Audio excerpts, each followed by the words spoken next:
Chapter 36. Easy Peasy Poo. Now, Aunt Alberta had her niece exactly where she wanted. She couldn't have been nicer. In the drawing room of Saxby Hall, she wrapped the girl in a big warm blanket and sat her in front of the comfiest sofa in front of the fire. "There we are, young lady," said the woman as she handed Stella a large cup of piping hot soup.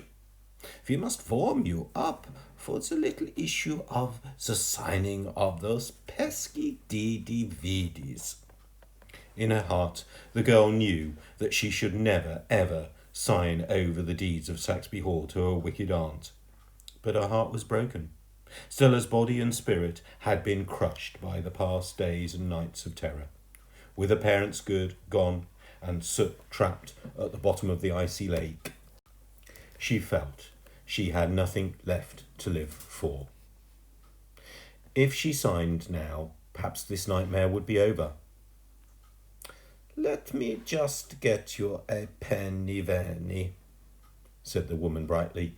Stella stared into the fire and sipped her soup. Aunt Alberta returned with a document and a quill made from a huge owl feather and sat next to her niece on the sofa. "You don't need to go to all the trouble of reading it. Goodness gracious, no, it's terribly tedious," she chuckled. "Just put your signature at the bottom watery there. There's a good girly-verly." Stella reached out for the quill. Her hand was still shaking so much from the cold that she couldn't hold it properly.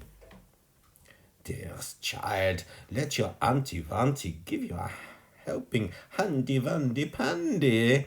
And with that, the woman wrapped her niece's hand in hers and slowly brought the quill to the paper. "Let me make this easy-peasy poo for you," she added. With one hand she held the girl's shaking hand still, and with the other she moved the piece of paper around until Stella's signature was at the bottom of the deeds. Saxby Hall was now finally hers. Aunt Alberta wept with joy. It was the first time Stella had seen the woman show such emotion. She skipped around the drawing room and rushed over to Wagner, who was sitting on the perch, to give him a big sloppy kiss on the bill. Then she began dancing and singing a little made-up song about herself. "All hail me, Lady Saxby." After the first line of the song ground to a halt, however, it was clear that Alberta couldn't think of anything to rhyme with Saxby. To be fair to the woman, it is quite hard.